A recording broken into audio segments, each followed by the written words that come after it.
না, খুব উপদেশটা বানাও দিন আমি এক নজর পড়ে ফেলাই দিচ্ছি। আমার উপদেশটা বাড়বে না, এই দেশটা আমার বাপের, তো সুদ করে আবার আমার উপদেশটা বানাতে চোর একটা আবল তাবল কথাবার্তা বলতে থাকে। আবার আপনার কাছে চিঠিও দিচ্ছে দেখলাম, আর খোলা চিঠি আর কি।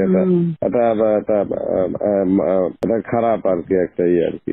না, খুব উপদেশটা বানাও দিন আমি এক নজর পড়ে ফেলাই দিচ্ছি।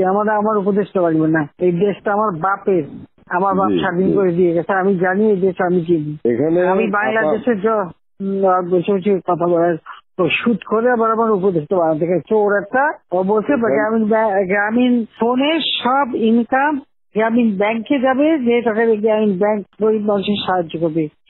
আর এই কথা করে আমার কাছে ওই গ্রামীণ ফোনের ব্যবসা দিয়ে ইউজ একটা টাকা পর্যন্ত গ্রামীণ ব্যাংকে দেয় নাই। আমি 400 কোটি টাকা গ্রামীণ ব্যাংকে দিচ্ছি, 400 কোটি টাকা। ওটা তার অন্যান্য প্রতিষ্ঠানে লাগাচ্ছি আর কি। না, তখন গ্রামীণ ব্যাংক ফাইলে বক্সে ঢুকাই দিচ্ছে। গ্রামীণ ব্যাংক তখন ওই শেষ হয়ে চলে যাচ্ছিল, ওর বদলতে গ্রামীণ ব্যাংক মাঠে বসে গেছিল। ও তো সব ব্যাংকের সব টাকা তো লুচি খেয়ে গেছে।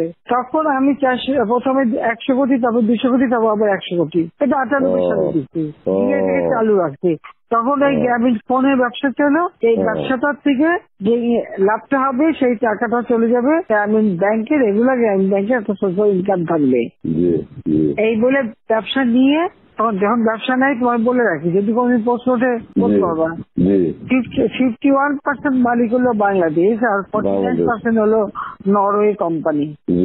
আর এখন যে দেখো সব সে ব্যবসা নরওয়ে কোম্পানির কাছে, তার নিজের কাছে বোধহয় 10% বা 15% মতন হয়তো থাকতে পারে, সমস্ত সে বেঁচে খেয়েছে।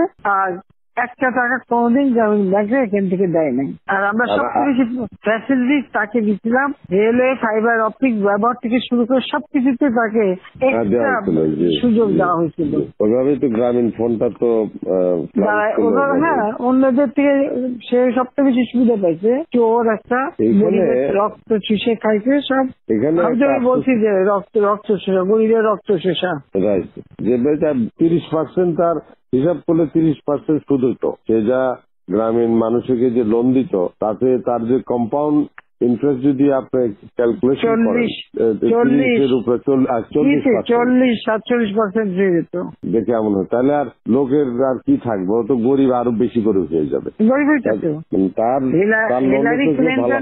তোমরা তো ইতিহাস জানো না, হিলারি ক্লিন্টনে নিয়ে গেছিল যশোরে, তার হাত দিয়ে গ্রামীণ ব্যাংকে ঋণ দেওয়ালো। এরপর সেই লোকগুলি সাধারণ গরিব লোক, হরিজন গ্রুপ, তারা ওই এলাকায় আর থাকতেই পারে নাই, কারণ ওই ইন্টারেস্ট দিতে তারা ফকির হয়ে নিজের যে বাড়িঘর ভিটা মাটি তাও কেড়ে নিয়ে গেছে। তারপরে তারা ওই এলাকার থেকে হারায় গেছে।